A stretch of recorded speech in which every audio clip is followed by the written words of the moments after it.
Ben vs. Beto. And TYT weighs in. Let's talk about it, y'all. Middle America.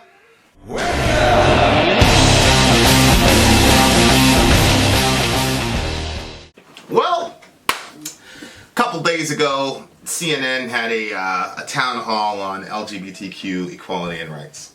Okay. And so there was a back and forth, and in one of the back and forths, this question was posed to the big homie Beto O'Rourke by the other big homie Don Lemon. So here is the controversial moment in question. This is from your LGBTQ plan, and here's what you write. This is a quote. Freedom of religion is a fundamental right, but it should not be used to discriminate.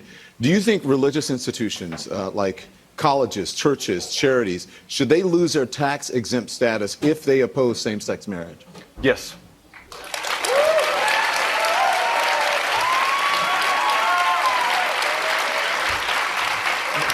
There can be no reward, no benefit, no tax break for anyone or any institution, any organization in America that denies the full human rights and the full civil rights of every single one of us. And so as president, we're going to make that a priority, and we are going to stop those who are infringing upon the human rights of our fellow Americans. Congressman, thank you. What? I mean, I don't even think that churches should be tax exempt, because I think the reason for tax exemption for churches is because the idea was they're putting out so much into their community that they're already doing stuff. But I don't necessarily think that that's the case anymore. At least locally, I don't see it happening a whole lot. So I don't really, the whole tax exempt thing, I don't have a problem with. I do have a problem with them saying, if you don't do what we want you to do, then you can't be tax exempt. And the reason that I have a problem with that is because it is a religious building, and they have their religion and they have their reasons for why they believe what they believe. And you can't try to force them to do something that's against their religion. Just like, if there was a mosque, I wouldn't say you have to have bacon in the kitchen, or, you know what I mean? Like, that's their personal belief system that they've had for generations, and then you want to try to upset it. So I don't have a problem with them saying you lose your tax exempt. I do have a problem with them trying to manipulate the situation in such a way that the religious institutions would then go along with their party line, which I don't think is right. They have a belief system. Let them have theirs. So yeah, this is a strange thing for me to comment on because there's so many nuances here, and I'm getting pulled in a bunch of different directions. First of all, I half agree with you about the tax exempt status of churches in America. I think it's very simple that the IRS should do an audit, every quarter, every 6 months. And if they can determine that, let's say, 55% of the income that the church is bringing in is going back out to the community, then I think that they should be able to maintain their tax exempt status, because the entire point of tax exempt status for those organizations are that money is going not for profit, but for to go back into the community. And so the idea was, you're not going to tax it because that particular organization is doing a public good. Yeah. And so the whole point of taxation is public good. So the logic was they're already doing it. Right. So to tax them would be to actually double tax them. That was the idea. So what I would propose is you get a religious organization, mosque, synagogue, whatever, or Satanist, whatever, because there are Satanist groups that do good in the world in their given communities, and you just look at the money, and if you determine 55% of that is going back out in the community, you maintain your tax exempt status. If you're the pastor and you're living off of 80% of the profit, then we're gonna tax you just like everybody else, and that's completely fine. Just newsflash, as a Christian, there is not one single verse in the Bible that says that if you're a church, you should have an exempt status. As a matter of fact, the only thing the New Testament says about taxes in Romans, 1 Peter, is to pay them. Yep. That's it. Yep. That's it. So this idea that losing your tax exempt status is a harbinger of the Antichrist is ridiculous. If you'd have gone to a first century Christian and told them about this tax exempt status, they would have thought you were from Pluto. But this is one example of American Christianity believing that their norms are the norms for the church across the world. So, that's where I stand in it. If you're one of these guys that's making 80% of your profit from the donations of the church, and I'm not talking about a guy like Joel Osteen who writes books and is a best-selling author and is making millions privately. I still think that church, if, again, 55% of their profits are going back out into Houston, then they ought to keep their 501c3 status. So I have a very, very nuanced position on that, which is, if the institution is doing something for the public good and the majority of the funds are going to the public good, then it should still remain. I don't care if it's a church, synagogue, Satanist temple, whatever it is. However, this speaks to a larger attitude and a larger sort of animus toward Judeo-Christian values. This is 15 June 2018. Canada's Supreme Court rules LGBT rights trump religious freedom. See, that's not right. So this is one of the things where, and we're going to see this in a second, where leftists are like, oh, you guys are, you're overreacting. Nobody's saying that. And it's like, well, it's not going to stop there. That's the concern. The concern is it's not going to stop there. It's the same thing that happened with, the whole LGBT thing, where of course you support your LGBT friends, but now people are getting taken to court and losing their entire life savings because they cannot serve you a wedding cake. It didn't stop at just giving people right. I mean, initially it was just leave us alone and let us live, which everybody, with any sort of conscience agrees with. But then it went into something else. And it went into something else, and the envelope kept getting pushed. So it's not crazy to say that Beto, especially his attitude and the way that he pushed this forward, it doesn't seem to me that it's going to stop at 501c3 status if Mr. O'Rourke was in power. And again, just across the border here, because we live in Maine, Canada's top court has ruled in favor of denying accreditation to a Christian law school that bans students from having gay sex. So that's huge. Because you're no longer an accredited school, so now students are not going to go to your school because it's not accredited. That's like literally millions in losses. Friday's ruling against Trinity Western University in British Columbia was closely watched by both religious freedom and gay rights advocates. The university's made students promise not to have extramarital or gay sex. That's exactly what I was going to say. I knew it. That's why I made that face when it started. I'm like, I don't think that they're supposed to be having any sex outside of marriage. Now but of course they don't put that in the headline. Of course you could say that it was discriminating against LGBT people if they allowed for premarital sex in the college and allowed for that and only targeted LGBT people. That, I would say, would be an inconsistency.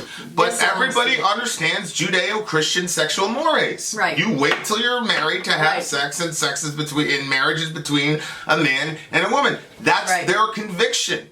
And so if you want to be a homosexual, go to another college and engage in homosexual sex. Go to another college.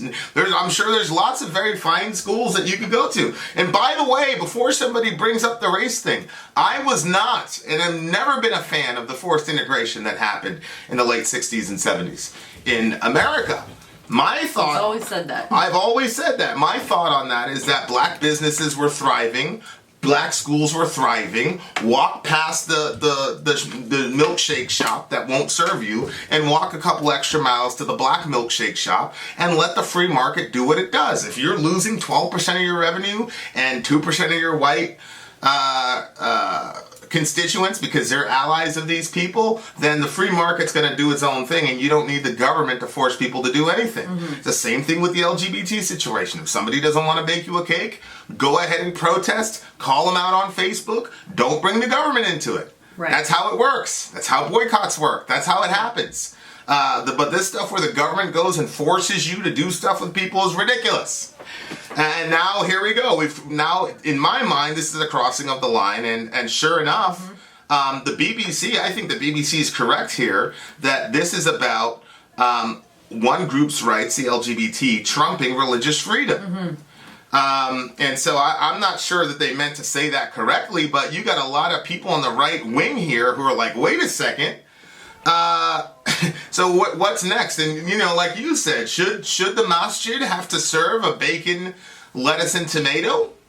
Should they have to do that? Should the vegan store have to serve me a hamburger? That's true. What about that? Should I go to the Grateful Earth over there in Augusta and force them to make me a bacon, lettuce, and cheese?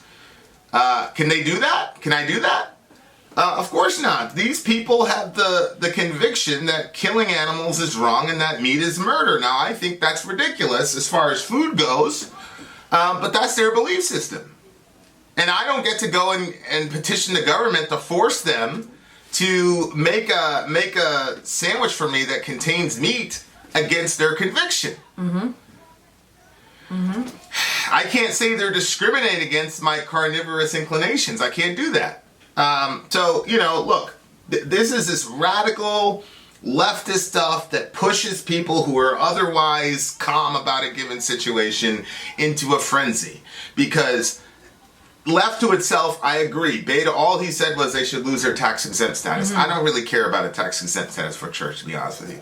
We were in a church and we didn't even know. They didn't even apply for 501c3. Yeah. We actually got in with the IRS and they said, you don't even need to do that. In our particular situation, 100% of the donations were going back out to the community. Mm-hmm. Yeah. The pastor never took a salary. Nobody ever took any money. Right. It was all going, as a matter of fact, the pastor spent all the money, the most money than anybody. Yeah.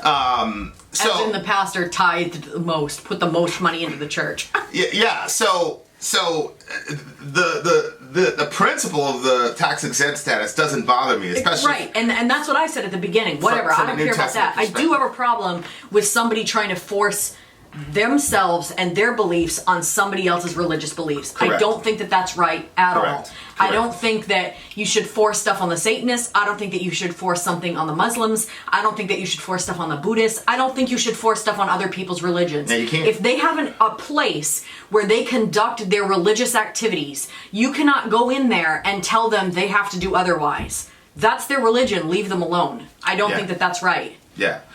And so Ben Shapiro comments on this, and this is us commenting on TYT, commenting on Ben Shapiro, commenting on Beto O'Rourke. Oh my gosh.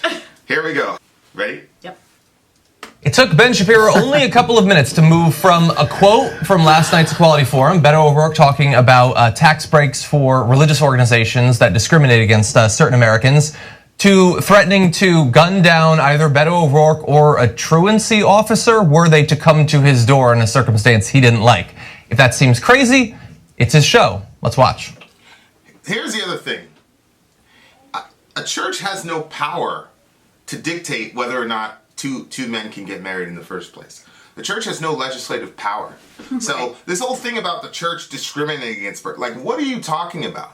What do you mean they're impede? The church has no power to impede anything. That's something that voters do, legislators do, congressmen and women do. So the church has no power to do that. So the question was framed in this really weird, like, what do you mean, Don Lemon, by churches discriminating against or opposing same-sex marriage? Yeah. Do you mean that churches who are consistent with the last 2,000 years of church history on the concept of sexual mores, are you saying that if they hold to the tradition that they've had for 2,000 years, and if you include Judaism, 5,000 years, are you saying that that anybody who holds to those perspectives is opposing human rights?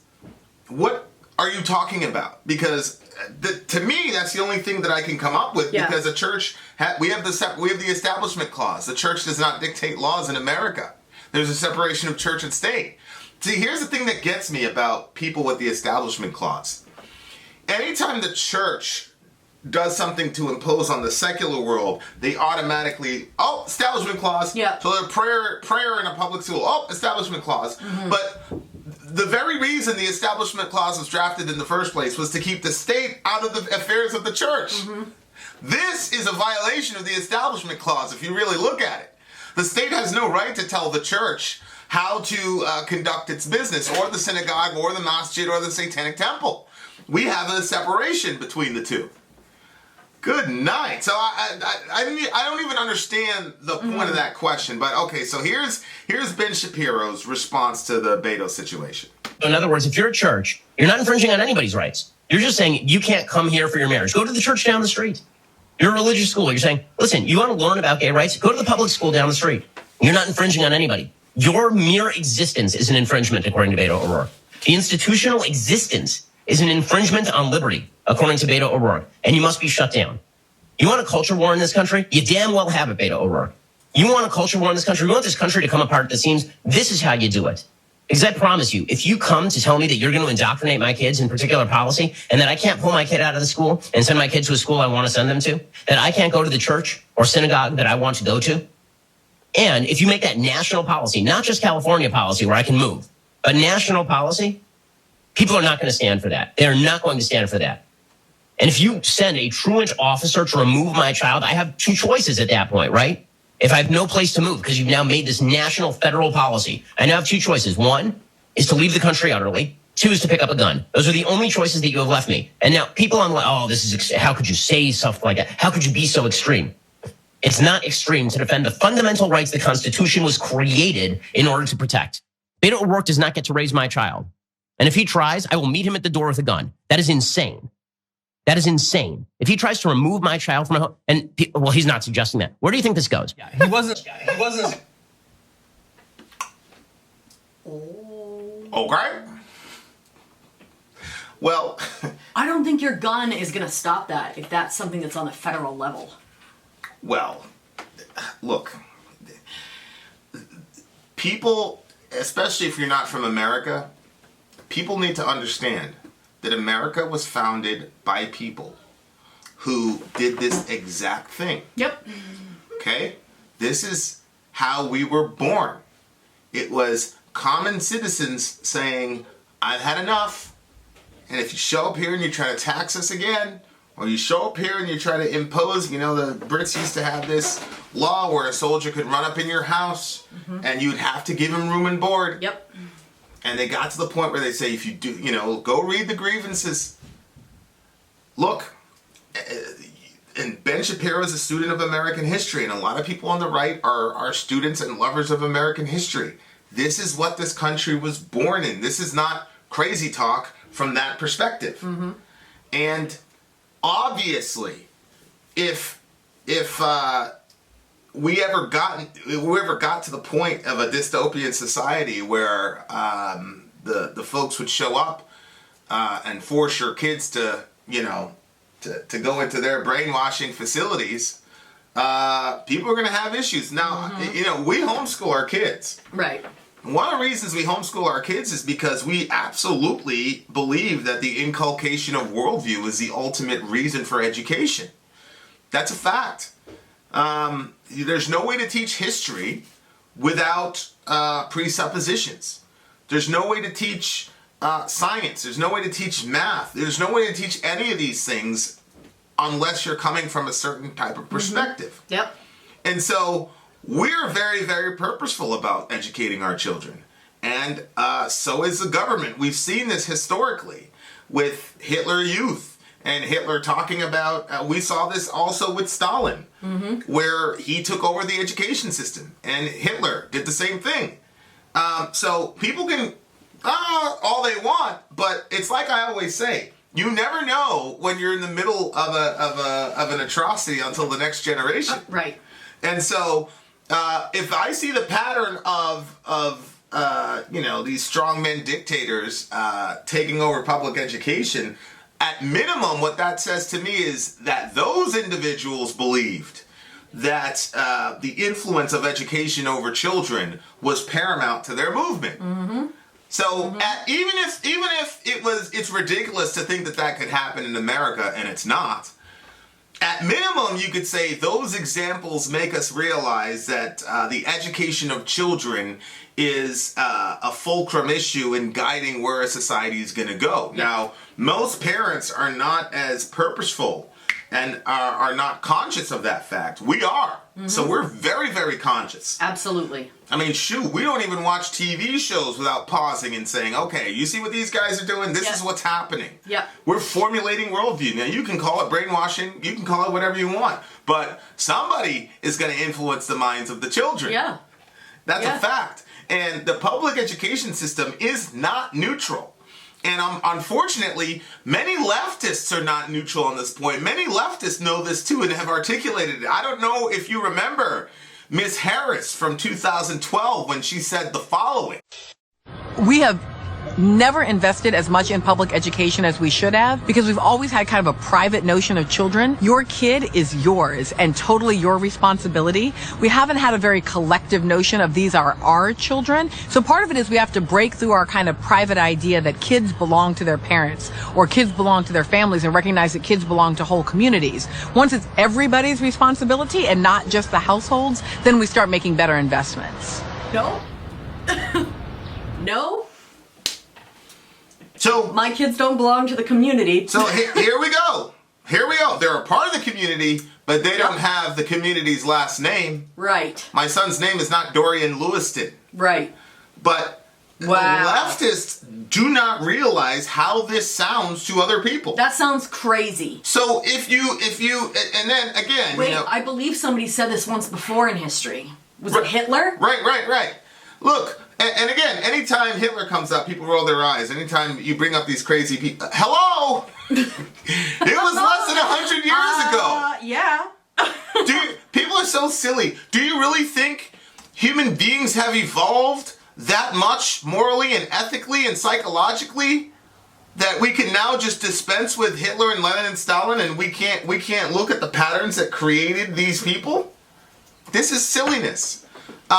Look, she's a collectivist. I'm a collectivist to some degree, but this is this radical leftist. It takes a village. Your kid is not yours. And now in California, we find the following. Now here we go. This is, I got this. This is PolitiFact. Look at this. Parents in California may not remove their children from instruction related to sexual orientation and gender identity due to non-discrimination laws. Oh, wow. Okay, so... When did this? 2018, just last year. Just last year. So, I'm sorry, but... No. Look, that's from factcheck.org, okay? If my kids were in the public school system, it's not just those classes. It's any sexual instruction from these people I would remove my child from. Well, I honestly think it's extremely inappropriate. I'm sorry, that was Snopes. Go ahead, though.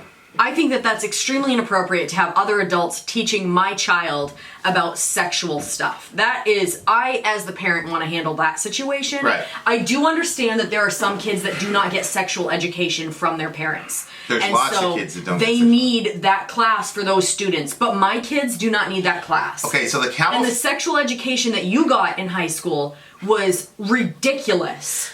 Well, it wasn't ridiculous because they were in bed. They were agents of Planned Parenthood, and you need kids to look. There's a reason that these guys set up by high schools and such. Yep. But here's what happens in California. You might remove your child from the entire sex education curriculum as a whole. Oh, right? Okay. But what they're saying is, if you say, "Oh yeah, my kid can go to sex ed," but just pull them out of the LGBT stuff, they say no. Yep. You're either all in or you're all out. Okay? Which again is still problematic. It's still problematic. That's still problematic. That's not a good look, because what you're saying is we have the right to tell it. We're going to define what sex is to your kid. Yep. And we're going to define what's right and wrong in those situations. That's not good. Now look, as a person who has many LGBT friends and loves and supports them the best that we can, I would say the same thing about race. Well, I have. I've said the forced integration stuff was wrong. It was a mistake, and I'm totally against it. Now, some of that has to do with being exposed to Marcus Garvey and all these guys when I was very, very young, and so I had a certain type of mentality about it. But so don't act like Ben Shapiro's like completely from the planet Krypton or something. Just over the border, we've got Canada making these laws, and then in California, you've got a law like this, which if you think from and a person might say a slippery slope argument is a logical fallacy. That may be true, but if you look at the pattern of where we've gone, and militant leftism, and militant LGBTQism, and militant communism, which again I identify as a socialist, but I also know, or democratic socialist, but I also know that there are many people that are on the left that are just outright crazy. So that's Ben Shapiro. What's happening with Shapiro is he's putting all this stuff together. Mm-hmm. He's looking at what Beto said, and he's thinking about Canada. He's thinking about California. He's thinking about all this stuff. And at the end of the clip, he said, "Do you think it's going to end here?" And from that perspective, I agree with him. It's not going to end there if Beto had his way. Mm-hmm.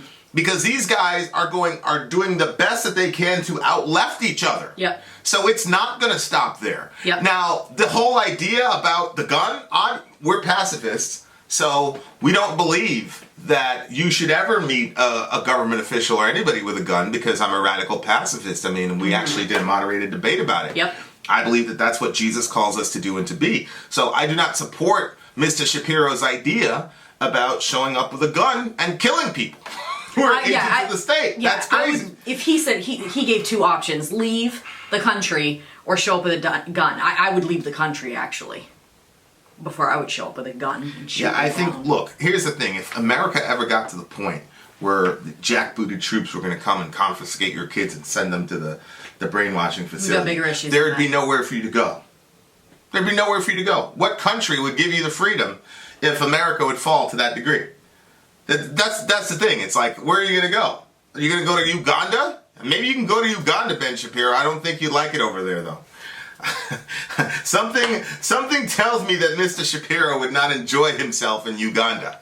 Okay, so here is TYT commenting on Ben Shapiro's very impassioned, plea, whatever you want to call it. Suggesting that, or any of that. He wasn't 10 miles away from this dystopic scenario that you crafted for yourself. But the issue is that the logic kid, the facts, and feelings guy, he has realized that right-wing thought only has like two modes right now. It's like, if they realize that the country's moving in a direction that they don't like, that popular opinion is swinging on an issue away from them, they threaten to start gunning down people. That's the go-to move. He's approaching this conversation as if he's playing like a video game, like he's sitting with his headset, like, yeah, like, we're gonna blow it up, and like, it's like, this is not a video game, bro. Like this guy, first of all, I just need to state the obvious. He is the biggest joke to me. I don't even call him Ben Shapiro. His nickname is Fragile Frank. And he is just this scared, shaking chihuahua of a political hack that plays on the fear and the ignorance of some of these younger crowds that don't know much about politics. Yeah. They don't know much about what the Constitution is about, like what's outlined, which that's interesting too, the fact that we're protecting the Constitution. You don't even understand the Constitution at all. Like they just. Yeah. Ben Shapiro does not understand the Constitution? Are you serious? This is the thing that gets me about people in the modern age. It's like, you cannot disagree with somebody without going to ad hominem. You don't think Ben Shapiro understands the Constitution? Do you really believe that the framers of the Constitution would support the jackboots showing up and kidnapping people and sending them to brainwashing facilities? Come on. No way. This is ridiculous. No way. Look, I don't even think, I think the framers of the Constitution would laugh hysterically at what Beto just said. They'd probably shoot him, actually. Because, again, we're the sons and daughters of people who shot government officials. Yep. So, I didn't really get much substance from what this woman was saying. It's like saying that, these people will say Trump is a failed business person. Well, I'd like to fail like Trump. Yeah. I'd love it. It's like, make an actual argument. Don't say, oh, he's Fragile Frank. Yeah. Like, they're trying to play Trump's game. I know. And there's only one Trump that can do that. Right. And he sounds ridiculous whenever he does that. So, good Lord. So, I got to break this down. So I'm going to that was littered with lies. I'm going to explain what the reality is in a second. But before we do that, the more important point. which is this threats of violence is totally unacceptable. So he's saying that he would meet a presidential candidate at the door with a gun. He's saying that if you send authorities, including police, to his door to enforce a law, that he would instead murder them. Because he's an incel. Yeah, because look, guys, coming to meet you at the gun with a gun doesn't mean anything but I will kill you. That's true. See, I usually disagree with Cenk very stridently, but this language that these people are using, and they refuse to take accountability for it. It's like when I stand by it, Mr. Trump, in my mind, is responsible in part for the synagogue shooter and the El Paso shooter, because both of those individuals referenced Trump's terminology. Yeah. Invaders. Yeah. People are like, oh, there were no shootings before Obama. Nope, there were shootings during Obama. There were shootings during George Bush. Yeah. Yup. The difference is none of those shooters ever used Bush's rhetoric or Obama's rhetoric. 2 of them in the last 5 used Trump's rhetoric. And if you're going to say that Trump has no responsibility for that, then I'm sorry, you've lost all objectivity in my mind. Now, I'm not saying total responsibility because the guy was a quack, but these influential people on the right refuse to take accountability for the fact that what they are saying can sometimes push already unstable people off to one side. So, yeah, I mean, I was looking for this video on Ben Shapiro's channel because I wanted to see a full, uncut, unedited one. I can't find it. Maybe they took it down. But the problem is, you've already said it. Right. So if it's already said, you need to come online and soften that tone. Because you got a country of 350 million people with 400 million guns, and it's a specific demographic that's doing 90% of the killing. So, if you do it mathematically, there's about 3.5 guns per for this demographic of people in our country. And it just so happens that the demographic that's doing all the killing are the same demographic that followed Trump and followed Ben Shapiro. So if you're that type of guy, you have got to temper your speech. Yeah. You're not some, regular YouTuber, Ben Shapiro. You're a guy that's got tremendous influence in the world. And so and Ben Shapiro is kind of his shtick is that he's a logician of the right wing. Yep. He's the logical intelligentsia of the right wing. So if the logical intelligentsia is using language like this is extremely dangerous. Like I said, I completely disagree with Cenk on most of the things. He's very hypocritical here. I didn't see Cenk talking about Reza Aslan's tweet when he said Kellyanne Conway needed to be eradicated. Yeah. Not her ideas, her as a person. Right. You are the disease we need to eradicate. I didn't see Cenk coming on and saying that was out of bounds, especially considering we were not 48 hours from another tragedy with a leftist Dayton, Ohio shooter. Right. I didn't see Cenk doing that, so he's a complete, partisan hypocrite, which everybody is in America today. Yeah. But aside from that, he is absolutely right here. And I don't know how many more people in our country need to die before, and honestly, aside from Reza Aslan, as far as being a high-profile person using this, usually this type of rhetoric comes from the right. Okay? So... Oh, yeah, absolutely. When are the right-wingers going to figure out... This is why I said, this is such a complex subject for me. Because on the one hand, Ben Shapiro's looking past what Beto said into the end goal, which, Ben Shapiro believes that these people want to take our children and want to rewire their brains, and we've got historical precedent for it, and we've got a bunch of leftists who've come out and articulated that already. We just saw it. Yeah. So I get the sort of paranoia or whatever. But at the same point, we're not at that point, Mr. Shapiro. And we're not anywhere close to that point, Mr. Shapiro. All he had to do was play that clip, play what's going on in California, and show the clip of what happened in Canada last year, and make your point dispassionately and argue and say, if you want this to happen, let the Democrats win the House and let them win in 2020, and turn it around into a campaign to keep keep everything conservative. Yeah. That's what you do. You don't talk about, I'm going to run with a gun and blah, blah, blah, blah. Nobody really believes that Ben Shapiro wants any smoke with the U.S. government. Right. Come on now. Right. Ben Shapiro, I saw you on a talk show. And that trans lady threatened you. You were scared to death. You needed an escort to go to your car. Nobody believes that you're going to go pull some weapon and go all, Judas Maccabeus on the government. Stop it. You're not that guy. You ain't about that life. But you know what? You got millions and millions and millions of viewers, my guy. He's probably got 1 billion views on YouTube if I check. You got billions of people that are about that life, Mr. Shapiro. Mr. Shapiro, you've got millions of dollars. You've got lots of things to lose. You got billions of dollars, a beautiful family. You're not worried about health care. Your wife's a doctor. Your life is set. You're set for life, my guy. There's a lot of people in this country who are not in that situation and who do not have much to live for in their minds and who don't have much to lose in their minds. So you and I both know that you would never do what you're saying you're going to do. But there are people who have failed miserably at life, and you're giving them the opportunity to feed their delusions of grandeur. This is like the weird guy, the synagogue shooter, where he's like, I'm not going to sit idly by and let my country be invaded, Trump rhetoric. Right. Screw the optics, I'm going in. And then he loaded up his AR and he went and mowed down those people. Yeah. So we got to understand psychologically what's happening in America. You got a bunch of people, man. Like, it's the same thing that happened with the El Paso shooter, where he was talking about his future and how his future was grim and how he didn't have a lot of opportunities. So he was willing to go into a situation of certain death where he could go out in a blaze of glory. So Shapiro, you're constructing this entire narrative.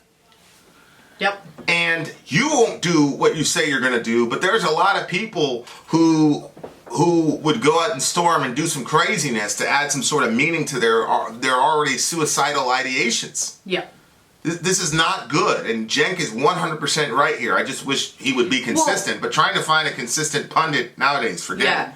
I think for me, and I know that this is not about abortion, but he brought up murder. And the way that he said it, he was like, I'm murdering somebody. And he emphasized that because that's in essence what Ben Shapiro was saying. But then the right is so quick to call abortion something other than murdering these children. You know what I mean? You mean the left? Oh, I said the right. I'm sorry. Yes, the left. The left is so quick to do that. And then it's like, so when...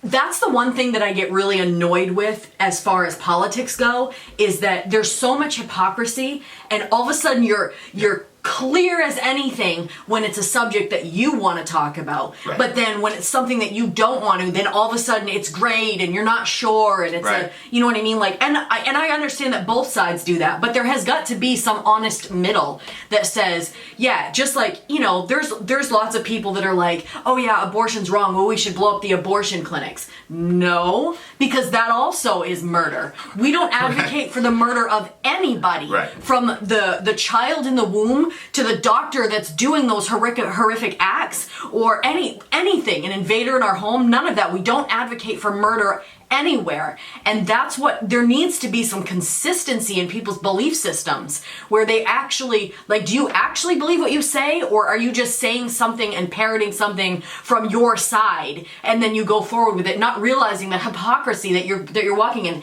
And everybody hates hypocrisy. Well, that's a big thing. Everybody hates the hypocrisy on the other side. Right, exactly. I hate that. Which is a form of hypocrisy itself. Yeah.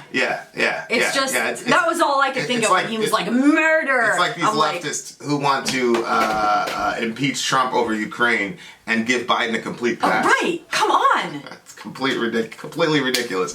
But your point is well taken, especially on Ben Shapiro's side, which is he's supposed to be pro-life. He speaks very articulately against abortion, and yet here he is talking about killing these people. Right. Well, they were once babies, Mr. Shapiro. Right. and it's also this weird idea that, do you really believe, Mr. Shapiro, that if Beto O'Rourke and the rest of these guys showed up to your house and you shot him, they'd say, well, we gotta skip the Shapiro house? Do you really think that that's how it would go? What a silly thing. See, that's what I'm saying, is Ben Shapiro is an intelligent guy. He knows good and well if the government really intended for that to happen and he showed up, with his little, 9mm, maybe in a 30-30. And he shows up and he shoots a government agent. Ruby Ridge, Branch Davidian compound. Now, keep in mind, the Branch Davidian compound was actually ready for war. Right. They were so ready for war, they killed 3 ATF agents. Right. You know what ended up happening? We outfitted a bunch of Delta operators and called them SWAT team members, and they massacred those people. Yep. Ben Shapiro knows that. He was a kid just like I was a kid when that was going on. We're about the same age. He knows that. Yep. So he knows he wouldn't be doing any of that craziness. So why is he saying that? The good question. What are you trying to do, Mr. Shapiro?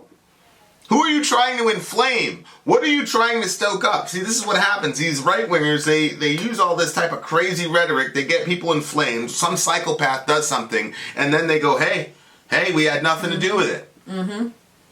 It's a form of violence by proxy. Yep. And I'm all for freedom of speech, so I would never say that Mr. Shapiro can't do that, but you're crossing a line, and people need to be held accountable for their rhetoric, especially on the right. What's weird, we're in a strange point in America now where the left is really starting to rise up against free speech. Mm-hmm. When it used to be the other way around. The right wing used to be against free speech. The left used to say, hey, come on, it's America. Mm-hmm. Now it's the leftists who are against free speech. But now what's happening is right wingers are using speech in a way that they know is destructive. And they will not call each other out and hold each other accountable and responsible for it. Yep. And it's almost getting to the point of incitement. Yep. Reza Aslan was clear incitement in my opinion. You are the disease we need to eradicate. Yeah. But this is damn near close, what Ben Shapiro said. Yep. That is if that's not incitement toward violence, it's next door neighbors with it. Mm-hmm. It's pretty damn close. Yep. So, Cenk is right on here. And yes, we are in the middle of a culture war. Our culture of equality is better than yours, of discrimination. And we're in the middle of winning, and that's why you're so pathetically bitter.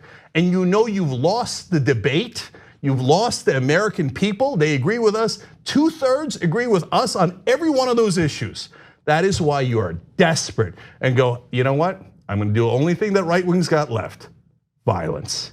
That means you have been thoroughly defeated. You are intellectually bankrupt. And those are the facts, and the facts don't give a damn about your feelings. Young Turks. Thanks for watching the Young Turks. Really appreciate it. Oh my gosh, this guy's funny, man. Because first of all, he's like 2/3 of America agrees with us. I don't believe that. That's what y'all were saying back when Trump got in. Oh yeah, and you guys had everybody on your side. The Democrats were sure to win. It's gonna be a landslide.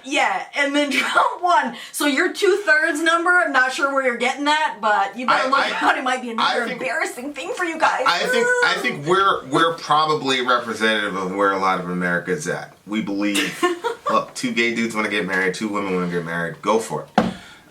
But don't come to my church and force me to do that. I mean, I would bake you the cake, No, I said if you were the church, if you were the pastor, would you marry them? Oh, well, again, right, if you're a Christian. I would bake the cake, I wouldn't do the ceremony. For a Christian, it's impossible for you to do that. Right. Right? It's like, telling your Muslim friend he doesn't really love you because he can't give you a bacon, egg, and cheese sandwich. Yeah. Like, no, he loves me. He just said, hey, look, it's haram, man. I can't, what do you want me to do? Yeah. I can't, if I love my Muslim friend, I can't force him to. It's the same thing, even with marriage. Like in Islam, a man can marry a non-Muslim woman, but a Muslim woman cannot marry a non-Muslim man. So, if my son wanted to marry a Muslim girl and he wanted the blessing of the dad, he couldn't give it to me. Right. And if I'm friends with that guy, I can't emotionally blackmail him and say you don't really love me. I can't make the man choose between his deen, his religion, and our friendship. If I really loved him, I would understand that. It has nothing to do with me because these laws were spoken of hundreds and thousands of years before either one of us existed. Yeah, exactly. So everybody has lines that they draw. Everybody has sexual mores that they think are out of bounds. Like it's not, I mean, look, I've got LGBT friends that have sexual mores about other orientations that they disagree with. Yeah. I mean, it happens. Yeah. But you know, but I think most people are kind of like us, which is, man, let people live, let them be happy. It's none of our business. Let them do their thing, and let religious people do their thing, and let the religious baker do his thing, and everybody, you know, like, chill out, man. Right. So I think that the way they ended this video is kind of part and parcel of why the left is going to lose stunningly. And we've said it 1,000 times. We would like to have the left win and get Medicare for all in there. But this kind of blind rhetoric is not helping. Well, it just shows that he doesn't understand what common people actually think. Right. Most of us are for same-sex marriage, and most of us are for our LGBT friends being safe and all the rest of it. What people are against is the imposition of government into people's personal belief systems. Right. And I think that's a miss on his part. I mean, and but again, I mean, what else can you expect, Shapiro, when you say something as silly and crazy and as dangerous and as dishonest as what you said? Because everybody on the planet knows. I know, yeah. You're not going to do any of that. So, I mean, dangerous stuff. Our country's in a lot of trouble, man. But I do think that lady's right. She said that basically the right always devolves to that when things are not going their way. Well, we'll come with our guns. The guns. It does get brought up a lot. We're going to take out our guns if you try to take our guns. If you try to, this with the gun. I do hear that a lot. Well, Obama said, in 2008, is that these people, they cling to their religion and their guns. Yeah. And the gun, that's why I tell people, like, people outside of this country, like, they don't understand the relationship that Americans have with their guns. Mm-hmm. It's an almost religious affection. Yep. And it's a symbol. Well, it's a symbol to them that, they're going to be able to maintain their freedom, and everything that they're afraid of can get solved with this weapon. It trumps their religion because 100%. Our religion says we're not supposed to do that. Correct. But you have so many evangelicals out there, rallying for having weapons and using those weapons against other humans that look, from a biblical, it trumps your religion. From a New Testament perspective, it's literally impossible to justify the Revolutionary War. Right. Literally impossible.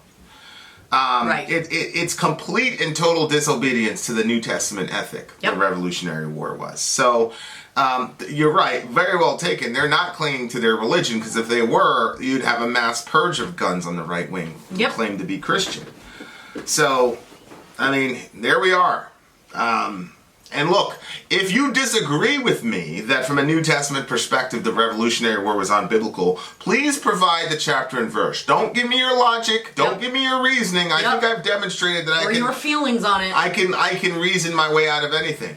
What I want you to do is produce me a New Testament passage that gives you carte blanche to justify the Revolutionary War. Yep. So this is the irony of, Ben Shapiro is a Jew, so he doesn't have the pacifistic commands that the New Testament has. Right. But a lot of the right-wing Christians who would agree with him are doing so from a completely hypocritical perspective. Absolutely. It's completely unbiblical, it's unchristlike, it's unchristian, and it's completely contrary to the New Testament. Our love of guns and our love of our ability to kill other people for whatever justification you want is completely against the New Testament ethic. And if you were in the first century, they would have excommunicated you.